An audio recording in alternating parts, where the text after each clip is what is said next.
सभी विद्यार्थियों का न्यू स्टार क्लासेस में स्वागत है। प्रीवियस सेशन में हमने अध्ययन किया था नेत्र व नेत्र की संरचना के बारे में। अब देखिए आज का जो हमारा सेशन है इसमें हम अध्ययन करेंगे नेत्र की समंजन क्षमता या फिर ये कहा जाए अकोमोडेशन पावर ऑफ आई। देखिए विद्यार्थियों, नाम से स्पष्ट है नेत्र की समंजन क्षमता क्या होती है।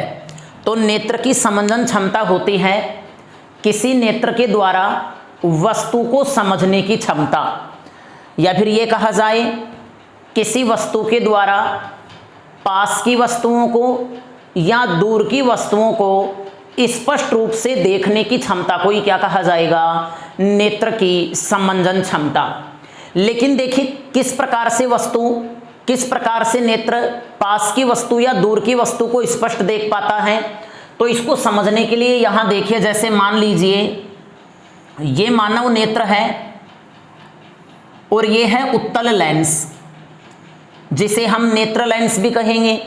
यह लेंस लचीला एवं पारदर्शक होता है जो मांसपेशियों के द्वारा टिका होता है। इस प्रकार से लेंस मांसपेशियों के द्वारा टिका होता है। अब देखिए विद्यार्थियों, इस लेंस की जो फोकस दूरी होती है ये इसके रेटिना के ऊपर केंद्रित होती है। अब होता क्या है, एक स्वस्थ नेत्र के द्वारा जो प्रतिबिंब है वो कहां पर बनाया जाएगा, रेटिना के ऊपर बनाया जाएगा।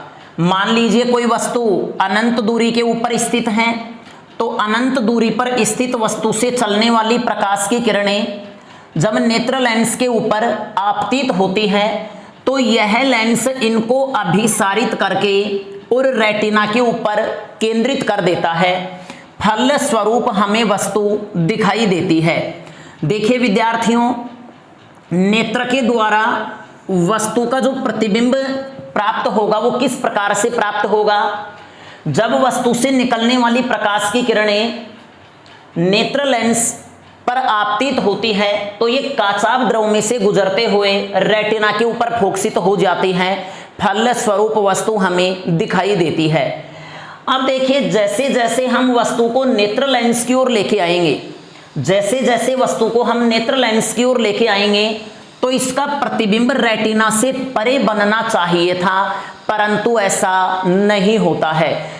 अब देखिए प्रश्न ये उठता है ऐसा क्यों नहीं होता है, क्योंकि जैसे जैसे हम वस्तु को नेत्र लेंस की ओर लेके आते हैं तो नेत्र लेंस की ओर जब हम वस्तु को लेके आएंगे तो ये मांसपेशियां जो होती हैं ये नेत्र लेंस के ऊपर दबाव डालती हैं।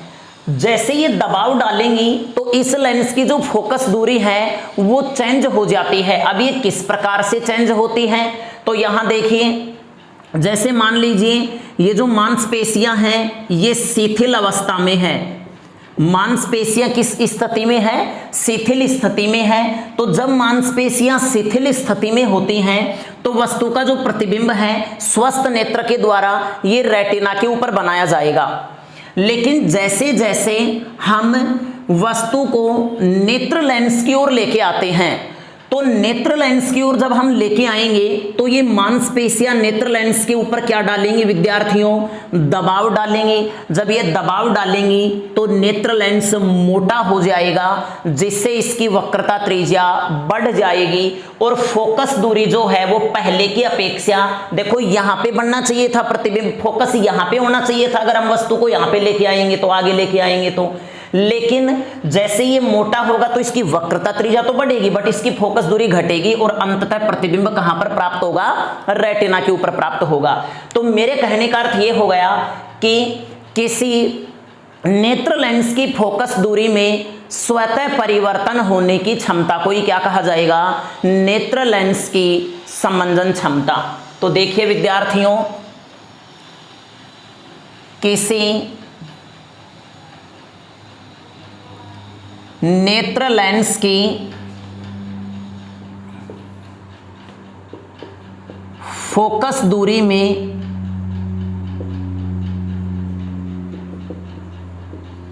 स्वतः परिवर्तन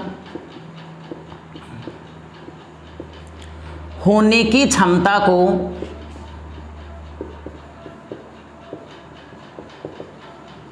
नेत्र की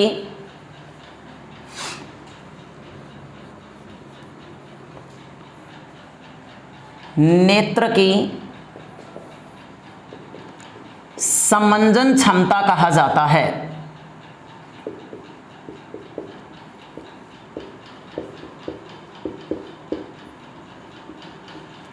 अब देखिए विद्यार्थियों, एक स्वस्थ नेत्र के द्वारा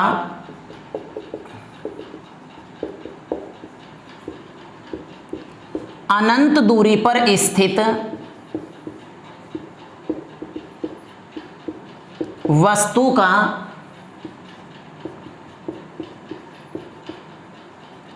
प्रतिबिंब रेटिना पर बनाया जाता है। मेरे कहने का अर्थ यह है कि जब कोई वस्तु नेत्र के सामने अनंत दूरी के ऊपर स्थित होती है तो उसका प्रतिबिंब कहां पर प्राप्त होगा? रेटिना के ऊपर, अर्थात इस लेंस के फोकस के ऊपर। देखो ध्यान रखिए, इस लेंस का फोकस और रेटिना दोनों एक ही बिंदु पर केंद्रित होते हैं, परंतु जब वस्तु को नेत्र की ओर लाया जाता है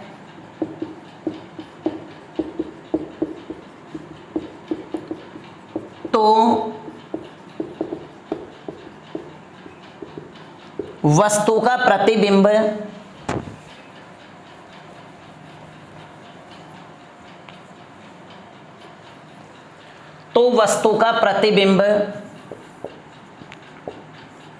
रेटिना से परे बनना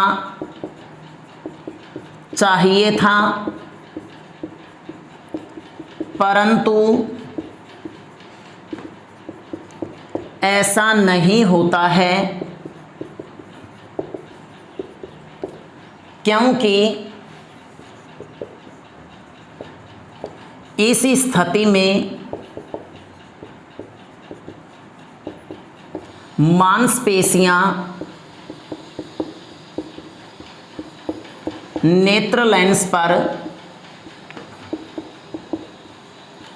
दबाव डालती हैं,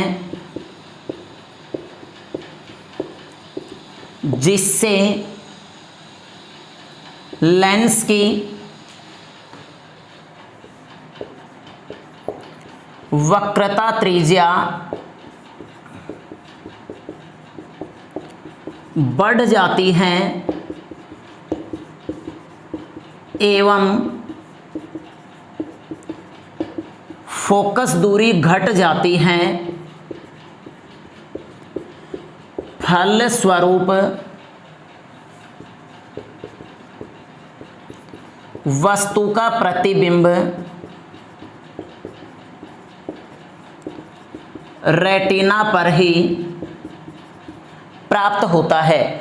लेकिन ध्यान रखिए विद्यार्थियों, जैसे मान लीजिए ये यहाँ पर नेत्र लेंस है, यहाँ पे वस्तु है, जैसे जैसे हम वस्तु को नेत्र लेंस की ओर लेके आएंगे वैसे वैसे क्या होगा, मांसपेशियां जो है ये नेत्र लेंस के ऊपर क्या डालेंगी? दबाव डालेंगी। चूंकि लेंस लचीला एवं पारदर्शक होता है तो यह मोटा होगा, जिससे इसकी वक्रता त्रिज्या बढ़ेगी और फोकस दूरी घटेगी और अंततः प्रतिबिंब कहां पर प्राप्त होगा?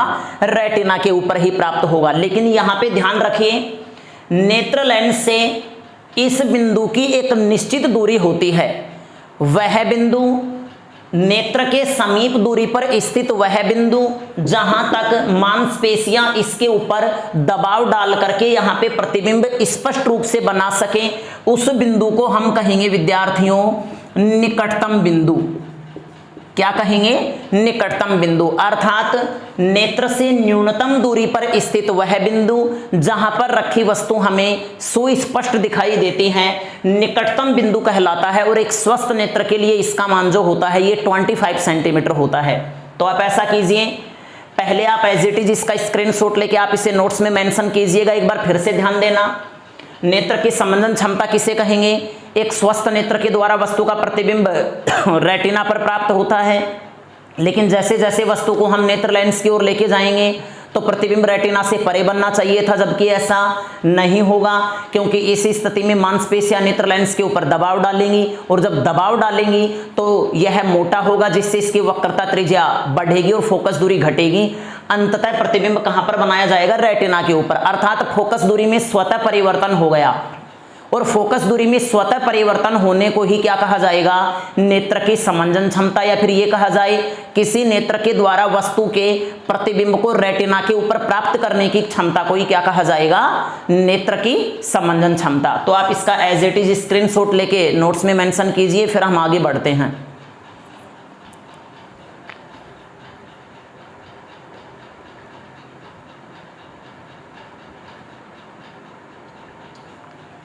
अब देखिए नेक्स्ट टॉपिक आता है दृष्टिपरास या फिर विजिबल रेंज।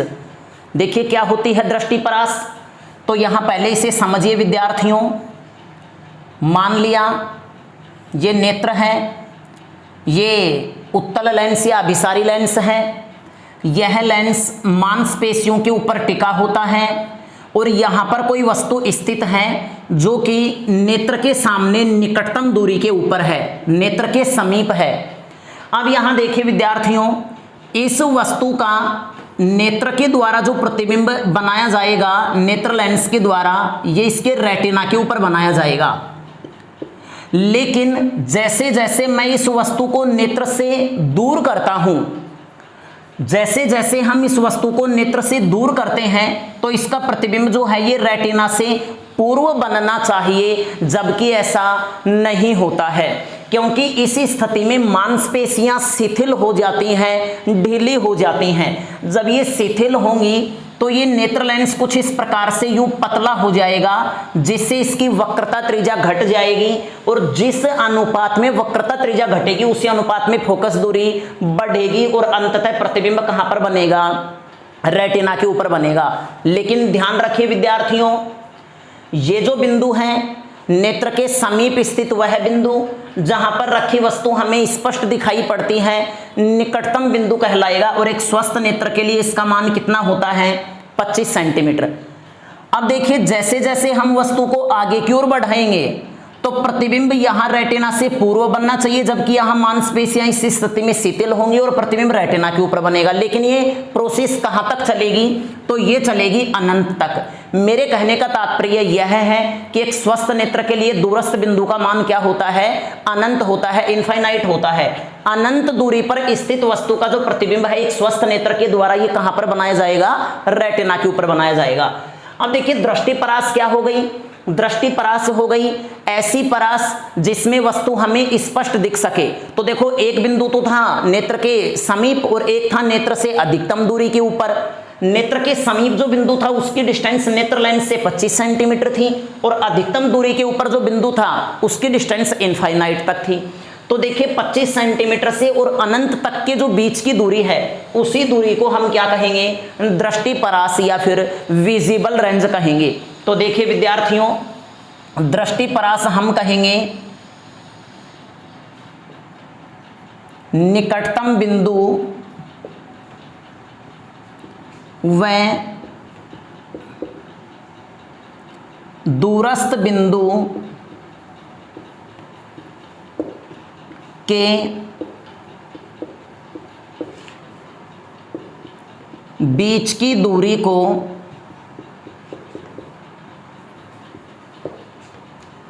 दृष्टिपरास कहा जाता है।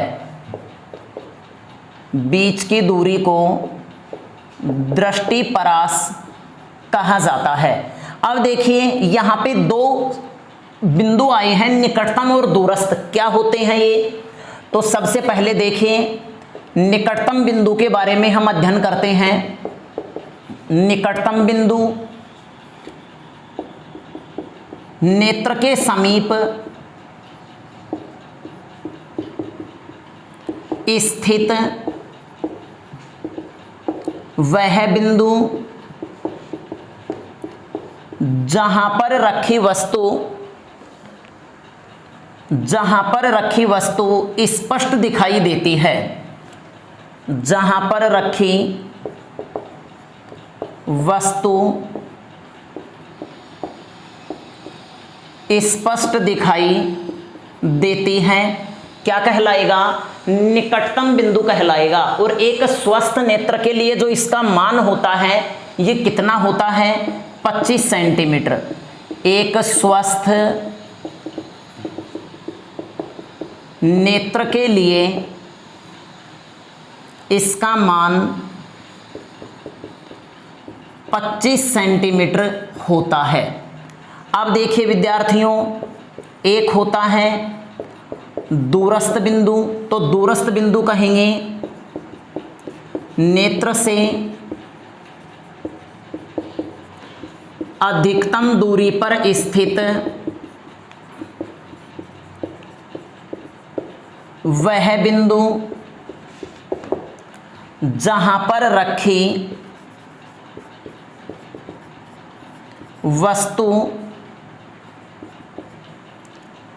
स्पष्ट दिखाई देती है,